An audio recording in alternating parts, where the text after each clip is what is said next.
Vamos abrir a palavra do Senhor na carta de Paulo aos Efésios, capítulo 1. Efésios, capítulo 1. Eu vou ler dos versículos 7 ao 12.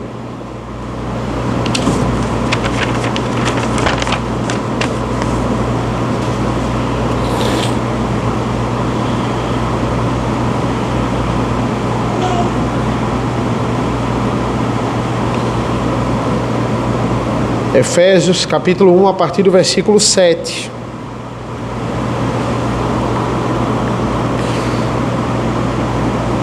Nele temos a redenção pelo seu sangue, a remissão dos pecados, segundo a riqueza da sua graça, que Deus derramou abundantemente sobre nós em toda a sabedoria e entendimento. Ele nos revelou o mistério da sua vontade segundo o seu propósito, que ele apresentou em Cristo, de fazer convergir nele, na dispensação da plenitude dos tempos, todas as coisas, tanto as do céu como as da terra. Em Cristo fomos também feitos herança, predestinados segundo o propósito daquele que faz todas as coisas conforme o conselho da sua vontade, a fim de sermos para o louvor da sua glória, nós, os que de antemão esperamos em Cristo. Senhor nosso Deus, nosso Pai, nos abençoa nesta manhã, desta noite, para juntos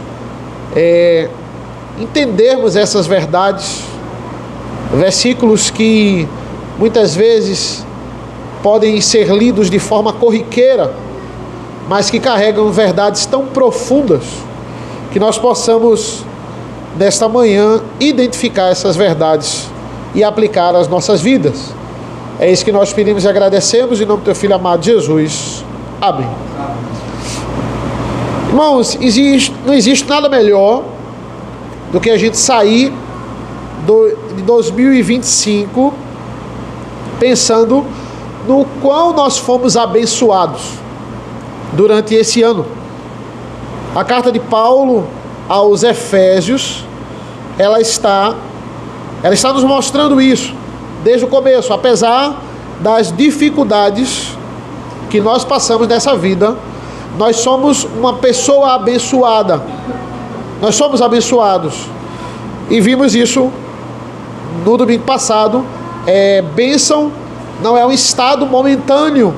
A bênção que Paulo está falando aqui, a bênção pode ser um estado momentâneo. Esse culto foi uma bênção. Esse momento aqui com a família foi uma bênção. Pode ser um estado momentâneo também. Mas o que ele está falando aqui por bênção em Éfeso, para os irmãos de Éfeso, é um modo de vida. É a posição que nós nos encontramos. Nós nos encontramos na posição de alguém que é abençoado. A base dessa carta, como eu li no domingo passado, é o versículo 3, que diz: bendito seja o Deus e Pai de nosso Senhor Jesus Cristo, que nos abençoou com todas as bênçãos espirituais nas regiões celestiais em Cristo. Bendito seja aquele que nos abençoa com bênçãos espirituais. E a Trindade tem três bênçãos, e a gente vê nesse grande parágrafo que eu falei para vocês no sermão passado, do 3 ao 14, como a Trindade, ela, além de nos criar, ela trabalha a nosso favor. É a Trindade trabalhando a nosso favor, é a Trindade querendo o nosso bem, providenciando as bênçãos para as nossas vidas. E como eu disse, às vezes a gente pode pegar esses versículos aqui e ler apenas de forma corriqueira. Muitas pessoas pegam essa passagem de Paulo aos Efésios para botar na parte ali de ações de graças, ou que na parte da revelação da vontade de Deus também, do quão Deus escolheu, e isso pode passar batido numa liturgia, mas essas verdades aqui, elas são muito profundas. Tratar isso como corriqueiro, tratar isso como normal. Não tem nada de normal aqui, digamos assim. Não tem nada de corriqueiro aqui nessas verdades, porque estamos falando de uma Trindade santa que se dedicou muito para nos criar e se dedicou muito para nos salvar, sem termos feito nada em troca por ela. Nós não temos nem essa capacidade por causa do pecado. É o que eu falei no sermão passado: amor incondicional de seres, a Trindade, que não precisam de nós para nada, seres que não temos nada aqui, poder nenhum, mérito nenhum para barganhar com eles. Afinal, quando eles decidiram nos criar, nós não éramos nem criados, nem nascidos, não tínhamos poder para nada, nem existíamos como a Trindade que sempre existiu. O que é que isso deve produzir para nós, diante dessas verdades? Um senso de respeito, um senso de admiração, de adoração, de amor também. No sermão passado vimos a função do Pai. O Pai, Ele nos escolhe, Ele nos elege, esse é o verbo, eleição, né? No caso, eleger. Versículo 4. Antes da fundação do mundo, Deus nos escolher, né? Nele, para sermos santos e irrepreensíveis diante dele em amor. Nele quem? Em Cristo. Vimos que o instrumento da eleição, o instrumento da escolha é o próprio Filho. E vimos quando ele nos escolheu, quando foi antes de tudo existir. Vimos o objetivo dessa escolha. O objetivo foi para nos tornar santos, mulheres e homens perfeitos em Cristo. Em quarto lugar, nós vimos a motivação dessa escolha, foi amor. Um amor que é tão profundo que não tem explicação. Não tem como você compreender numa lógica matemática, num cálculo, o tamanho, a profundidade desse amor. E por último, o propósito. Versículo 6. Para louvor da glória de sua graça, que ele nos concedeu gratuitamente no amado. Na verdade, é muito interessante. Essa é uma forma clara de você ver a divisão nesse texto. Toda vez que Paulo fala o objetivo final de cada função da Trindade, que é o louvor da glória de Deus, é quando ele termina a função de cada pessoa da Trindade. Por exemplo, versículo 6, ele diz: para o louvor da glória da sua graça. Aqui ele concluiu a função do Pai. Aí a partir do 7, ele começa a falar de Cristo. Na verdade, o 6 é uma conexão aqui, porque ele começa já, quando ele está dizendo assim, que ele nos concedeu gratuitamente no amado. Esse amado é Cristo, ele já está falando de Jesus. Aí ele começa no 7, aí no 12, pode ver que é a mesma coisa, no 12. A fim de sermos para o louvor da sua glória, nós, os que de antemão esperamos em Cristo. Ele terminou a função de Cristo, no 12. É muito claro aqui. Para no 13 e no 14, falar da função do Espírito Santo, que ele termina no 14, em louvor da sua glória. Ou seja, a marcação do texto é quando ele termina falando da glória. Ele terminou falando da glória no 6, acabou a função do Pai. Terminou falando da glória no 12, acabou a função do Filho. Terminou falando da glória no 14, acabou a função do Espírito Santo. E o quanto essa glória de Deus, ela é benéfica para nós. O que é que isso tem a ver conosco? O que nós ganhamos com isso? Essas são as bênçãos, né? Para isso que existe a carta de Paulo aos Efésios. Então hoje vamos focar especificamente na bênção do Filho. A palavra que mais se destaca aqui, quando a gente fala da função do pai, a palavra que mais se destaca é eleição, escolha do pai. A palavra que mais se destaca na função do filho é graça. É uma palavra que constantemente está sendo repetida aqui. Já no 6, a palavra graça está mostrada lá 2 vezes. Para o louvor da glória da sua graça, que ele nos concedeu gratuitamente, novamente, no amado. Aí, novamente no 7, nele temos a redenção pelo seu sangue, a remissão dos pecados, segundo a riqueza da sua graça. E essa graça é o que? Deus derramou abundantemente, versículo 8, sobre nós, em toda sabedoria e entendimento. Podemos dizer que a bênção do Filho é a graça. Jesus tem uma função muito clara na Trindade, irmãos. A função dele é a função de mediador. Ele é o mediador. Nós vemos essa expressão corriqueiramente na palavra do Senhor e no estudo da palavra do Senhor. Cristo como sendo mediador. Ele é a segunda pessoa da Trindade. É interessante porque até na posição que ele está no meio. Ele é Deus Pai, Filho e Deus Espírito Santo. Ele está entre o Pai e o Espírito Santo. Não, de forma nenhuma, que ele esteja mediando o Pai e o Espírito Santo. Essa não é a função. A função meditorial do Filho é entre Deus e os homens. Essa é a função dele de mediador.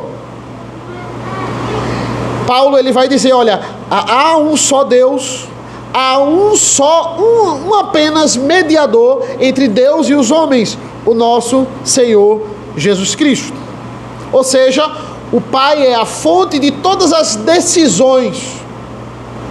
Ele decide tudo. Ele decide até o próprio meio de salvação. Jesus Cristo, o único meio de salvação.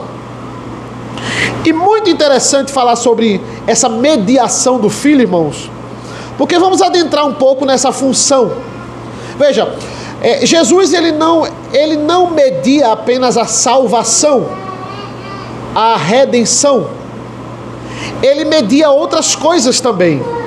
Ele exerce essa função em outras modalidades também. Por exemplo, ele é o mediador, nós podemos dizer com propriedade e respaldo bíblico, que ele é o mediador da criação. Ele é o mediador da própria criação. Por exemplo, veja, o que é que eu estou dizendo com isso? Foi através do Filho que o Pai criou o mundo. O Pai cria o mundo através do Filho. Isso está estabelecido desde a criação.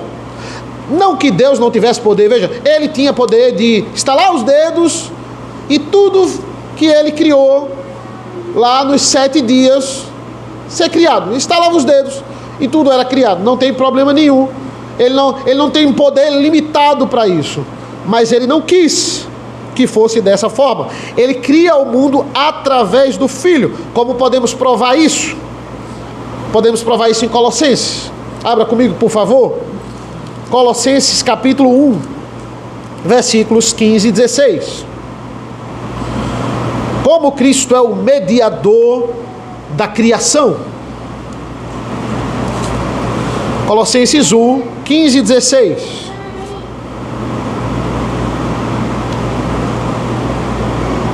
Diz assim,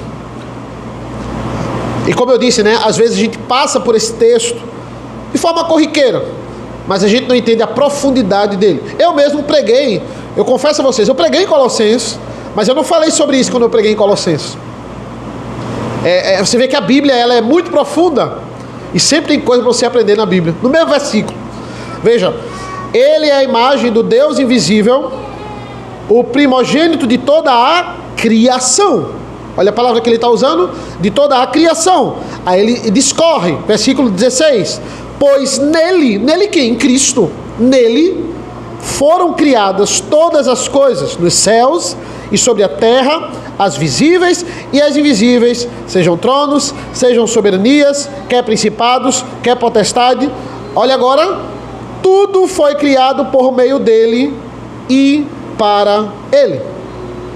Ele é a imagem do Deus invisível e tudo é criado através dele. João vai chegar para nós e vai dizer assim: no princípio era o verbo. O verbo é o logos. Ele está falando que no princípio, desde o princípio, temos lá Cristo pré-encarnado. No princípio estava lá, desde o começo, o verbo. O verbo estava com Deus e o verbo era Deus. Olha, duas verdades. Ele estava com Deus e ao mesmo tempo ele era Deus. Não é um Deus menor. Não é uma pessoa que é a segunda pessoa, não é uma segunda classe. Não é isso. Ele é Deus. É isso que João está nos dizendo. O verbo também é o próprio Deus. Todas as coisas foram criadas por intermédio dele. A Bíblia é muito clara nisso. E sem ele, nada do que foi feito se fez. Sem ele, nada do que foi feito se fez. É muito claro. Todas as ações do Pai, digamos que extra trindade, né, fora da trindade, assim, usando para com o universo, né, com a humanidade, elas são afetadas, elas são direcionadas, elas são executadas por meio de Cristo, através de Cristo. Não apenas a salvação, mas também a criação. João chama o verbo, ele é o verbo. O que é o verbo? O verbo é a palavra. O que são palavras? Palavras é o que sai da nossa boca.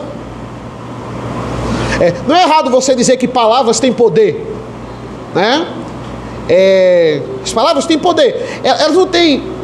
A palavra de Deus, né? Ela tem o poder de criar mesmo, de decretar e aquilo acontecer. Nós não.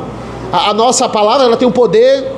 Não tem o poder místico, né? Não tem esse poder místico de criar, de decretar isso acontecer. Mas elas têm o poder de comunicar. Elas têm o poder de exortar. Elas têm o poder de corrigir. Elas têm o poder de ferir muitas vezes. Quando a gente usa para o mal, as palavras podem ferir mais do que armas. Então esse é o poder que nós temos usando as palavras. Quando Deus ele fala, o que é que acontece? As coisas vão, haja luz e houve luz. Ele disse, haja luz e houve luz. Que se forma uma porção seca, aqui no meio dessa água aqui, agora uma porção seca, e imediatamente a porção seca vai se formar.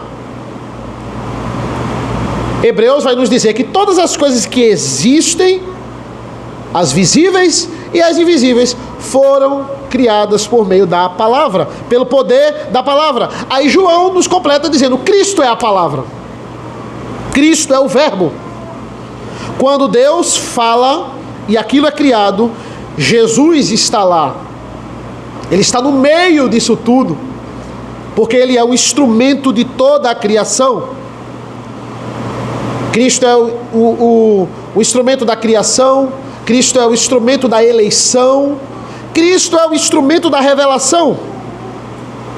Toda vez que Deus aparece, de alguma maneira aos homens, é sempre Cristo que está no meio disso, dessa revelação. Ele é o mediador da revelação também. Quando Deus cria e depois quando Ele quer falar com quem Ele criou, Ele quer falar com a sua criação.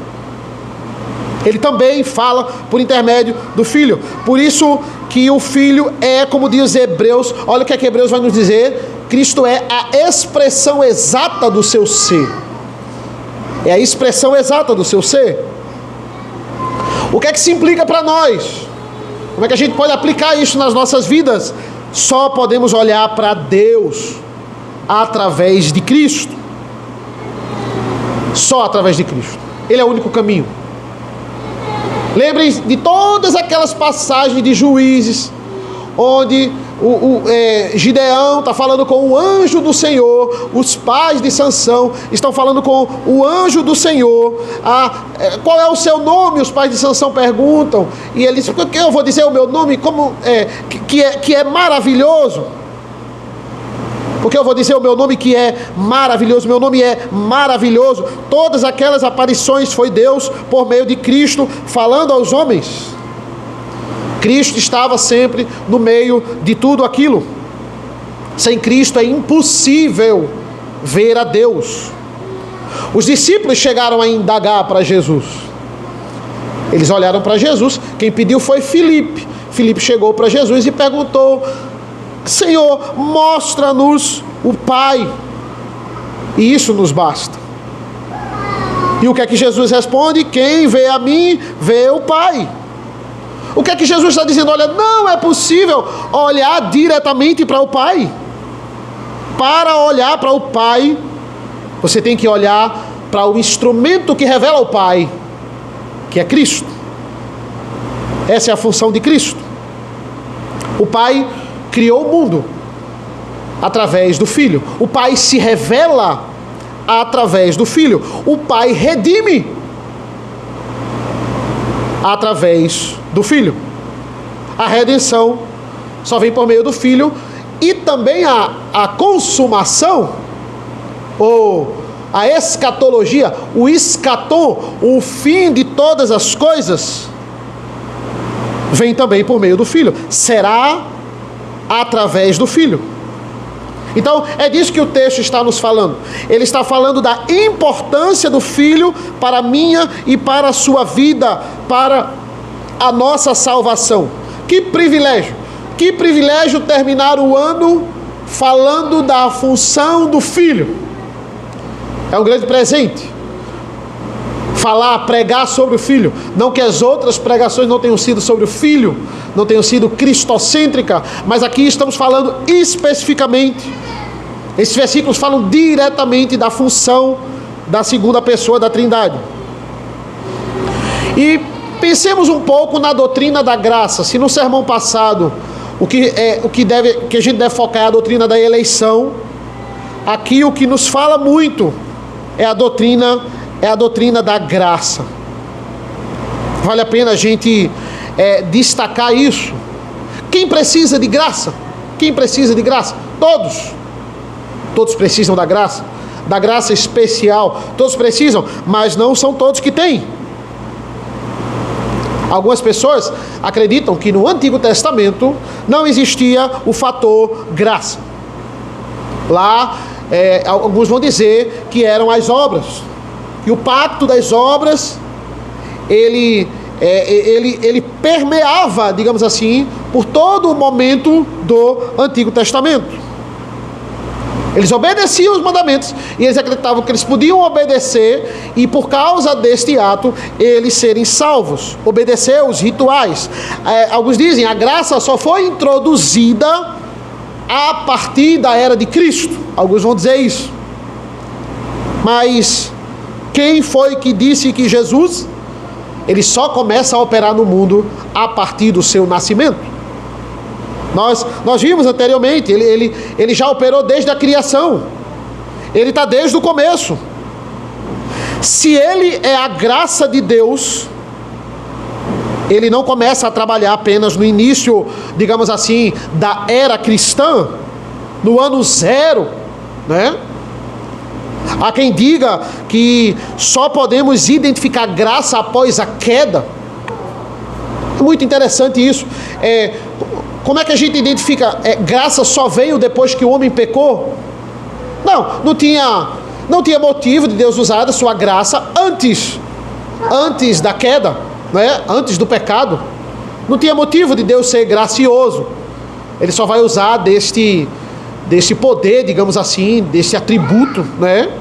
Depois da queda. Mas isso não é verdade. É claro que me perdoe aí a liberdade, a dose da graça após a queda, ela é maior, digamos assim, porque agora o homem, ele pecou, ele está no estado miserável de pecado, mas ainda assim, antes da queda, nós podemos dizer que Deus ele foi gracioso. Porque pare para pensar, será que Deus tinha alguma dívida com Adão para criar Eva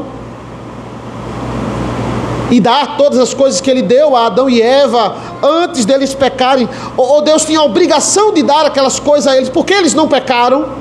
E aí Deus fala, não, Deus tinha a obrigação de cuidar deles porque eles não pecaram, é mérito deles serem cuidados por Deus.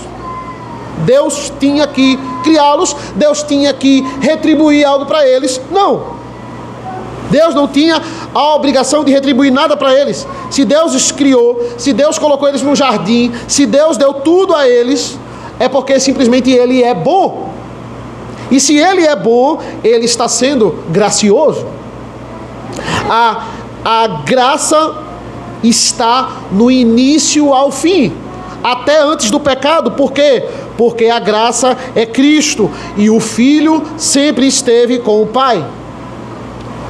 Cristo é a manifestação, essa é a profundidade, é a manifestação da bondade de Deus. O que é que eu posso dizer com propriedade? Eu posso dizer que não existia misericórdia antes do pecado. Não, aí sim. Aí não existia misericórdia. Mas graça e misericórdia não é a mesma coisa, Eduardo? Não. Eles são dois lados da mesma moeda, mas não são iguais.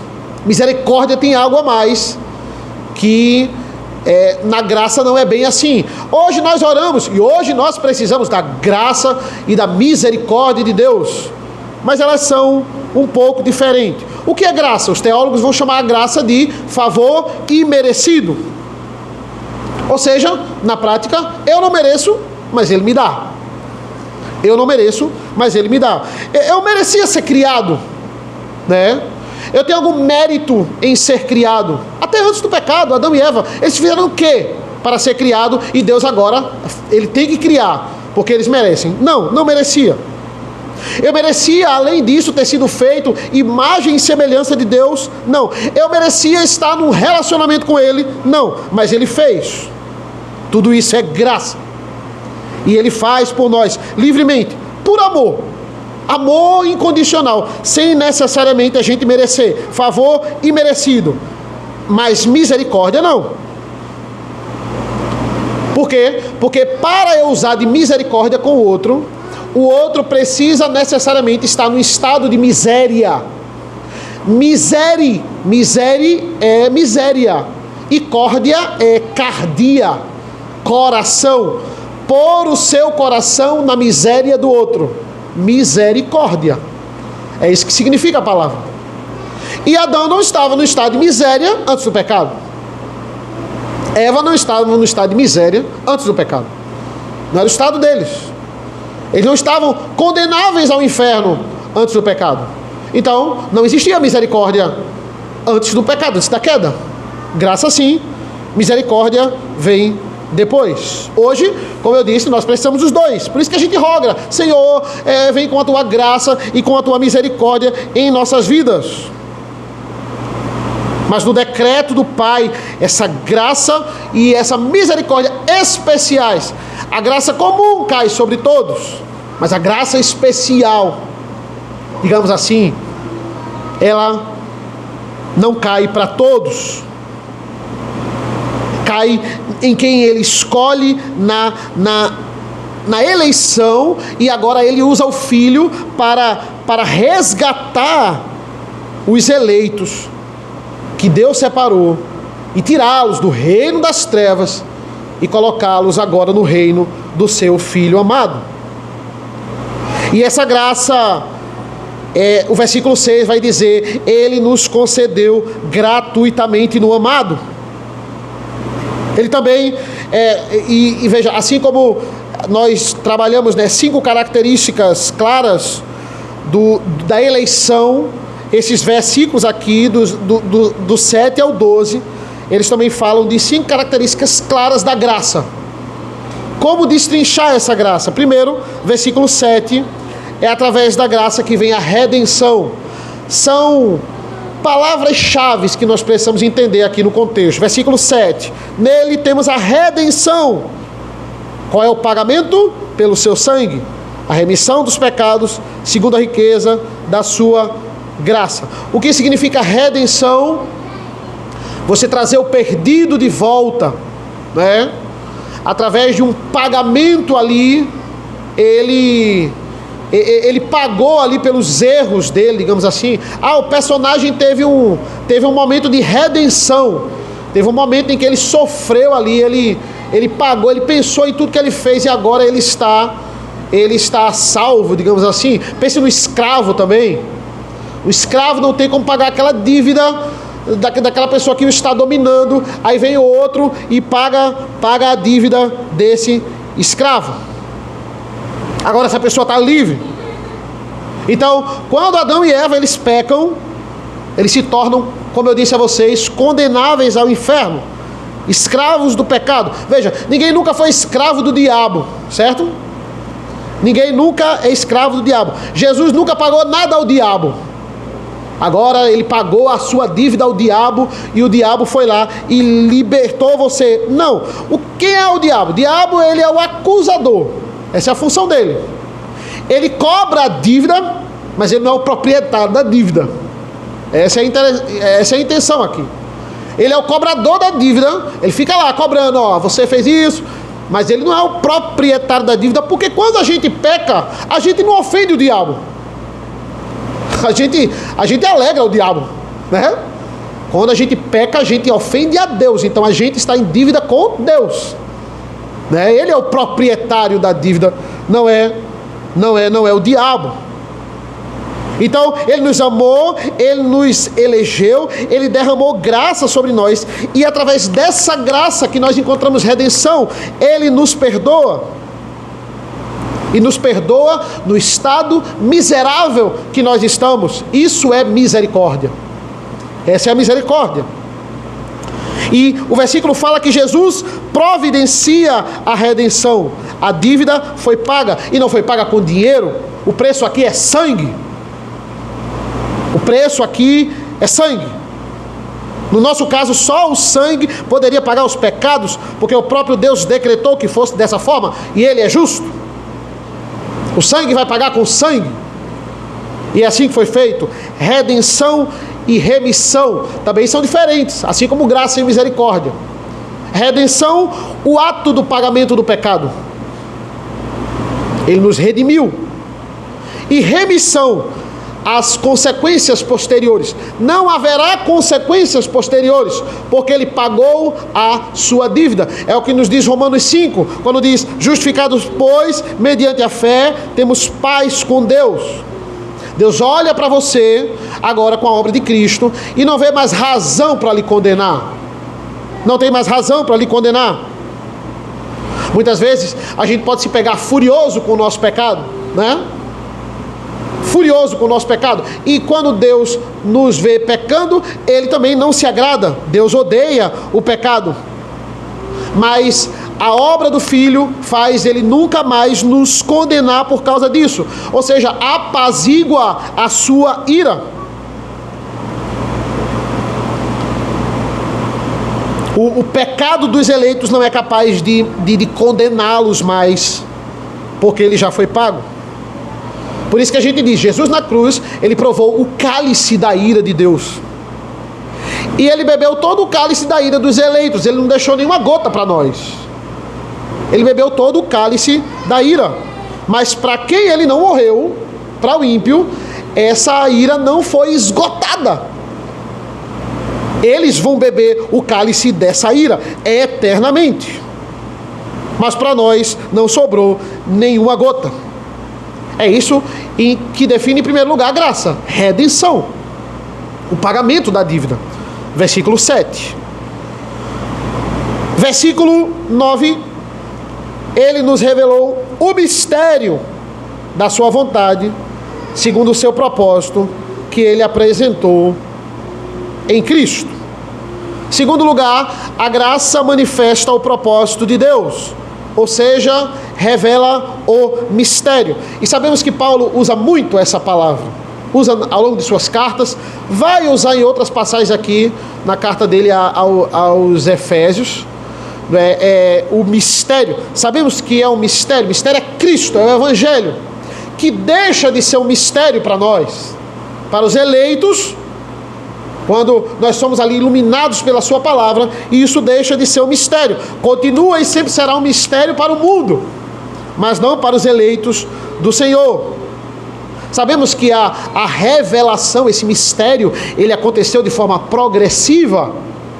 Deus poderia também, assim como ele poderia criar o mundo no estalar de dedos, ele poderia pegar a Bíblia inteira e jogar para Adão e Eva, né? De Gênesis a Apocalipse, está aí, já completa para vocês, mas ele não faz isso. É um trabalho ao longo dos anos, é uma revelação que nós chamamos de progressiva mesmo, ela vai sendo revelada ali aos poucos. Os primeiros crentes, eles nem tinham a palavra. Pense em Adão e Eva, né? A palavra como nós temos, completa, registrada, escrita. Eles não tinham nenhum Pentateuco. Pense em Adão e Eva, pense em Abraão, pense em Noé. Os personagens de Gênesis ali, eles não tinham, mas entendam, comparado ao que nós temos, né? Nós temos a revelação aqui, que Deus quis revelar completo. Eles tinham bem pouco, mas ainda assim, o que eles tinham era suficiente. Nós não podemos dizer que eles não tinham o suficiente. Eles tinham o suficiente. O que Deus deu a eles foi suficiente para entender o Evangelho e para manifestar que eles eram eleitos de Deus, justificados pela fé. Porque a revelação do Senhor é sempre suficiente na história. Ela é completa, como eu disse, naquilo que Deus quis revelar. Mas ela não contém todas as respostas do mundo. E essa é a intenção mesmo, não é para conter. É para conter aquilo que nós precisamos saber. E isso é suficiente para dar aos homens o conhecimento da graça e o conhecimento da redenção. Por isso que Abel, desde o início, sabia o modo de como agradar a Deus. E o versículo 7 é claro, redenção é por sangue. A remissão dos pecados é através de sangue. Deus vai desvendando aos poucos a sua vontade, o seu plano. O autor de Hebreus fala sobre isso. Logo no começo, ele vai dizer, havendo Deus outrora falado muitas vezes, de muitas maneiras, através aos pais, através dos profetas, nos últimos dias, ele nos falou através do Filho. E é por isso que através do Filho, nós podemos dizer que temos o ápice desse mistério, digamos assim, o ápice da revelação. Temos Cristo, ele como homem, Cristo na terra, depois voltando aos céus, sendo assunto aos céus. Tudo isso é a obra da graça, graça que é revelada, graça que é manifestada, não apenas no conhecimento parcial agora, mas agora no conhecimento pleno. A graça está revelada em Cristo, o mistério está revelado. Ou seja, nada fala melhor a respeito de Deus do que o Cristo que está nas páginas do Evangelho, o Cristo revelado, o Cristo registrado na palavra de Deus. Terceiro lugar, irmãos, versículo 10. Essa graça faz convergir todas as coisas. Essa é a palavra do terceiro ponto. Versículo 10. De fazer convergir nele, na dispensação da plenitude dos tempos, todas as coisas, tanto as do céu como as da terra. Olha essa palavra, não é? Convergência, convergir. Deus pega todo o plano que ele traçou e ele faz convergir na pessoa de Cristo, na vinda, na obra, na manifestação do Filho.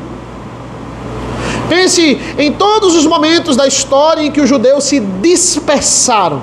Qual é o contrário de convergência? É a dispersão, é a divergência. Quantas vezes na história de Israel o povo judeu esteve a um passo de ser exterminado, né? Em muitos momentos eles se dispersaram. Pense na fome na época de José. Pense na escravidão do Egito, um passo de ser exterminado. Pense ali no cativeiro da Babilônia, pense em Amã, quando decreta o extermínio dos judeus, lá em Xerxes, na história de Esther. Sempre há um passo de ser exterminado. Tantos outros momentos de dispersão. Pense numa estrada, é isso que ele está dizendo aqui. Olha, uma estrada, ela tem várias bifurcações, ela tem vários caminhos, mas tudo converge numa única via de mão dupla. Pronto. Olha, você pode ir por aqui, você pode ir por ali, você pode pegar o atalho aqui, mas tudo vai convergir nessa via. Todos os carros vão para essa via aqui de mão dupla. Todo mundo vai para ela no final. Essa é a convergência. Quantas vias, digamos assim, nós temos no Antigo Testamento? Mas tudo convergiu na vinda e na obra do Messias. Existem convergências para o mal. Muitas vezes o homem se uniu para o mal e Deus foi lá e dispersou eles. Pense na Torre de Babel, uma união para o mal. Eles foram lá e a torre é o símbolo da união contra Deus. Deus vai lá e a mesma Trindade em Gênesis 11 diz: desçamos e confundamos a língua dos homens. Dispersão. Deus foi lá e separou eles.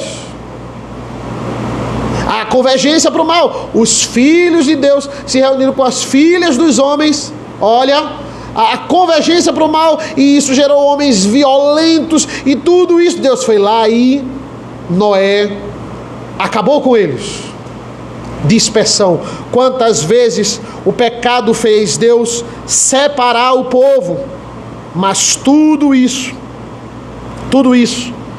pense, Gênesis 11, Torre de Babel, dispersão. Logo depois ele separa Abraão, que era Abrão, do ambiente pagão, para dali vir a nação que iria vir o Messias. Convergência no Senhor. Ele criou várias bifurcações para depois tudo convergir na execução do seu decreto na pessoa de Cristo. Ainda no versículo 10, fazer convergir nele quem? Em Cristo, na dispensação. O que é dispensação? Administração. Na administração da plenitude dos tempos, todas as coisas, tanto as do céu como as da terra. Na administração da plenitude dos tempos. Há quem diga que esse termo plenitude dos tempos é a segunda vinda de Cristo, é a glorificação, mas eu não creio ser assim e não entendo que essa é a lógica do texto. Plenitude dos tempos aqui é a primeira vinda de Cristo. Ele está falando aqui da execução da obra do Filho, né? Então ele está falando da primeira vinda aqui. Eu creio que aqui não é o fim de todas as coisas, não é a glorificação. Plenitude dos tempos. Até a minha própria Bíblia, eu estava dando uma analisada aqui, quando ele fala quando ele usa esse termo, né, plenitude dos tempos, ele cita diretamente Gálatas 4:4, que nos fala assim, né? É uma citação aqui direta. Ele dá uma citação, uma letra aqui, uma citação direta para Gálatas 4:4. Eu fui ler, e Gálatas 4:4 diz assim: mas quando chegou no passado, a plenitude do tempo, Deus enviou o seu Filho, nascido de mulher, nascido sobre ele. Olha, ele está falando da primeira vinda de Cristo. Plenitude do tempo. Plenitude do tempo é um termo histórico. Vem por causa da ampulheta. Lembra da ampulheta? Primeiro relógio histórico. Areia em cima, areia embaixo. Então, ele vai dizer o quê? O tempo é o cronos, né? O cronômetro. É o cronos. Então, o cronos está completo no local. A areia saiu de um lugar e foi completa para o outro. O templo, o cronos está pleno aqui agora. Chegou o tempo, né? Ou acabou o tempo. Porque toda a areia desse lugar foi para cá. Está pleno aqui no outro local. É a ampulheta histórica. É a plenitude do cronos. É a plenitude do tempo. Paulo usa essa expressão histórica em várias suas passagens nas cartas, para dizer isso aqui, é a primeira vinda de Cristo. Agora chegou o momento onde tudo converge para a execução do plano. Que momento importante! Por isso que ele pode dizer: eu sou o caminho. Olha, tudo converge a mim. eu sou o caminho, eu sou a verdade, eu sou a vida. Ninguém vem ao Pai, ninguém encontra o Pai, ninguém acha o Pai, se não for através de mim. Quem é convertido, irmãos, tem que sair de Babel, né? Quem é convertido tem que sair da confusão, tem que sair da dispersão e encontrar o único caminho. Penúltimo lugar, quarto lugar, versículo 11. A graça vem por meio de uma herança. Essa é a palavra do versículo 11. Em Cristo fomos também feitos herança, predestinados segundo o propósito daquele que faz todas as coisas conforme o conselho da sua vontade. Pense em herança. Herança terrena é muito dinheiro, ou é um patrimônio que você tem, né? Então, e entenda, a herança não pode ser usada antes da hora. Por isso essa palavra herança, existe um momento específico para você usar a herança. O filho pródigo, ele foi lá e usou a herança na hora errada, enquanto o pai estava vivo. Quando você usa a herança na hora errada, você é consumido pela herança. Esse é um dos grandes ensinamentos da parábola do filho pródigo. E a herança, ela vai vir quando todas as coisas, ele está dizendo, por isso que ele fala isso depois do versículo 10, estiverem convergidas na pessoa de Cristo. Novo céu, nova terra, essa é a última etapa da convergência. Isso também é convergência. Quando Deus uniu os céus e a terra, tudo novo. E veja, aplicando um pouco para as nossas vidas, né? Às vezes a gente faz questão por tão pouco, né? Às vezes a gente briga por coisas terrenas, por coisas que não têm muito significado, faz questão por besteira. Por que agir assim, se para nós está guardado o que é de maior valor? Uma grande herança onde a traça e o ouro não, a traça, né, não corrói. Foque nessa herança. Era essa herança que está guardada e que ninguém deve usufruir antes da hora.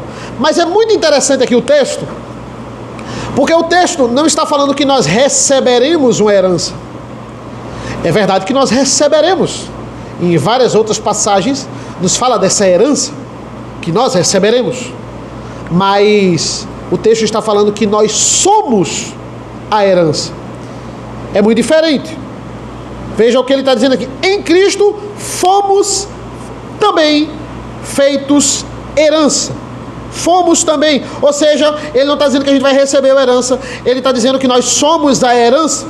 Fomos feitos também herança. Como assim somos herança? Herança, pastor, é algo valioso. Herança é algo precioso. Nós não somos nada disso. Nós somos cheios de pecado. Mesmo assim, o Filho, ele quis que nós fôssemos herança dele. Não é da nossa herança que o texto está falando. Ele está falando da herança do Filho. E a herança do Filho somos nós. Nós somos a herança do Filho dada por Deus, dada pelo Pai. Será que Jesus não tinha nada melhor para acumular, irmãos? Será que Jesus não tinha nada melhor para guardar pecadores miseráveis como nós? Isso é o que nós somos exatamente. Ele quis que nós fôssemos a sua herança, segundo o decreto do Pai. Ele vai dizer, predestinado segundo o decreto do Pai, para sermos herança de Cristo. Ou seja, o que é a glorificação? É o Senhor usufruindo das nossas vidas, porque nós somos a sua herança. Só que no céu isso vai ser perfeito, isso vai ser sem pecado, será um relacionamento perfeito de amor. A glorificação é o Senhor tomando posse da sua herança. E o Espírito Santo, qual é a função dele? Ele é o penhor da herança.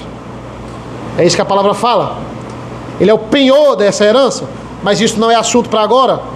Isso é assunto para falarmos da função do Espírito Santo no próximo domingo. Para concluirmos, o último propósito da graça é o mesmo último propósito da eleição. É o fechamento da função do Filho. Versículo 12.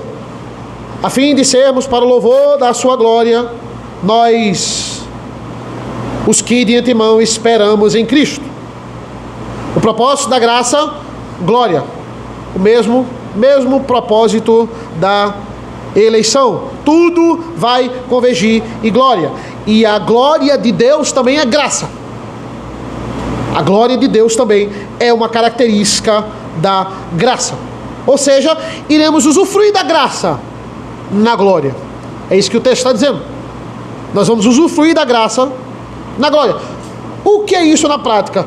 Como será usufruirmos da graça na glória? Né? Eu não sei. Como é que vai ser isso no cotidiano do céu? Nós usufruímos da graça na glória? Eu não sei. Não existem... se eu for falar aqui, serão meras conjecturas. Como será isso no dia a dia do céu? O que é que a Bíblia nos fala? A Bíblia nos fala que isso será muito bom.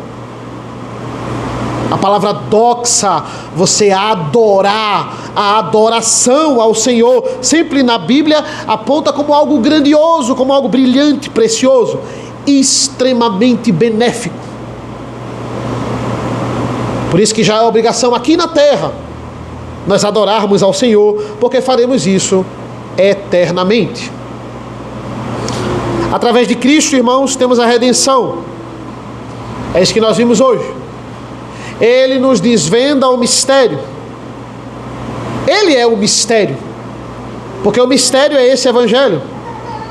Foi nele que tudo convergiu, e tudo converge até a consumação, onde lá receberemos a herança eterna e ao mesmo tempo somos a herança do Filho, decretada e dada pelo Pai.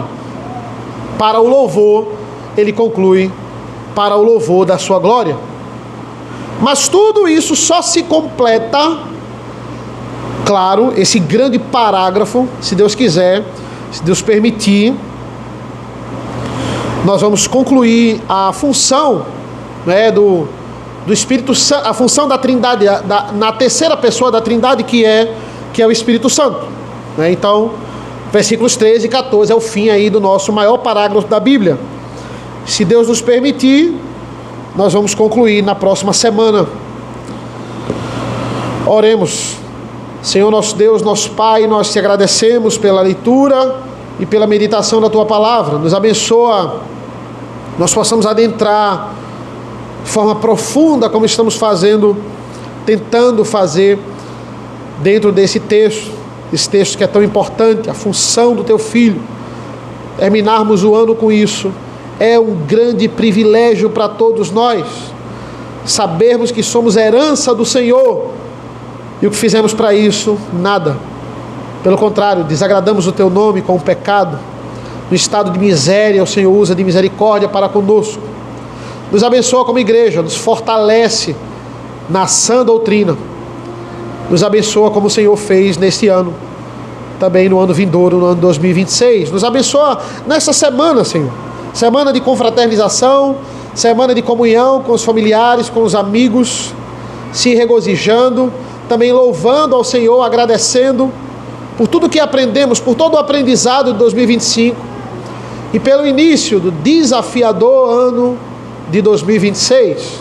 Abençoe essa igreja, que nós possamos ter a mesma firmeza, nos dá ainda mais firmeza, na verdade, ainda mais a necessidade, a urgência de meditarmos na Tua Palavra. Fortalece os nossos filhos, faz eles se desenvolverem cada vez mais, não apenas fisicamente, mas espiritualmente. Fortalece, abençoa essa igreja na sã doutrina, Senhor. Tem misericórdia de nós, fortalece a liderança dessa igreja, nos abençoa desse fim e início do próximo ano. É isso que nós pedimos e agradecemos, em nome do Teu Filho amado Jesus. Amém. Vamos ficar de pé, meus irmãos.